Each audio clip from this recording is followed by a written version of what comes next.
L'invité de LC Première. La semaine bleue est consacrée aux personnes retraitées et personnes âgées. Cette année, l'événement souhaite insister sur la capacité des personnes âgées à faire société. Bonjour Vanessa Chaleur. Bonjour. Vous êtes la directrice adjointe du Centre communal d'action sociale de la commune du Mont-d'Or. On a entendu dans le grand journal de 6h30 le reportage de Caroline Moureau. Les personnes âgées qui fréquentent la CAPA ont de l'énergie à revendre. Pour eux, le troisième âge ne rime pas forcément avec naufrage. C'est le terme qui avait été employé, un beau terme. L'énergie, c'est ce qui caractérise aujourd'hui les personnes âgées. Tout à fait, c'est vraiment ce qui les représente. Et quand on organise ces manifestations, ils sont très demandeurs d'animation, d'action, de mise en valeur de ce qu'ils savent faire. Par exemple, cette chorale, c'est vraiment des personnes âgées très actives et très demandeuses d'activités. Oui, c'est l'occasion pour ces manifestations, lors de ces manifestations, c'est l'occasion de se retrouver, de se rencontrer.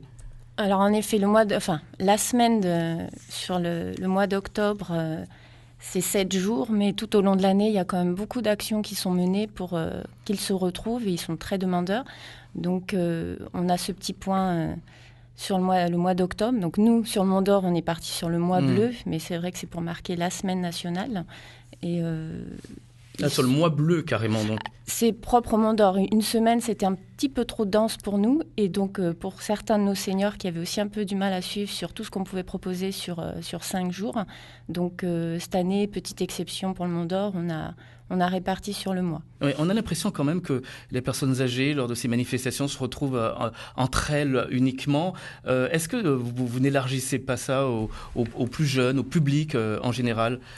Alors, là, des rencontres plus larges. On a élargi puisqu'on fait de l'intergénérationnel, puisqu'on profite des vacances scolaires justement pour qu'il y ait des rencontres avec les centres de vacances et de loisirs.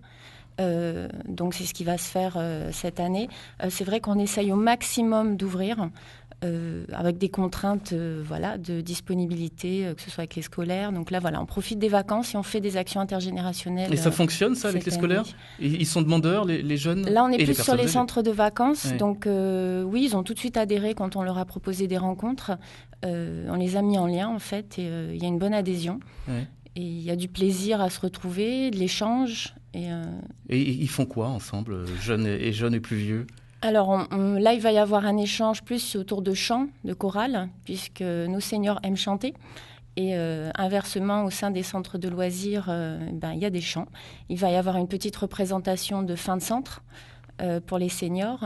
Et on va aussi avoir un petit temps un peu particulier avec une des résidences qui va proposer d'échanger avec les enfants sur un objet qui leur est cher et de communiquer par rapport à cet objet et à leur histoire. Vanessa Chaleur, la Semaine bleue, c'est aussi l'occasion de sensibiliser l'opinion, dire que les personnes âgées participent encore à la société.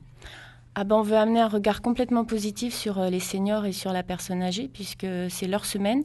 Ils sont complètement acteurs, donc c'est vrai que c'est un moment où on fait un zoom et on veut montrer qu'on a des seniors très dynamiques et montrer cet aspect très positif de nos seniors. Oui, des seniors dynamiques qui contribuent encore à la vie économique, par exemple. Leur pouvoir d'achat se réduit le plus souvent, mais ils sont là. Ce sont des personnes âgées, des personnes qui sont présentes.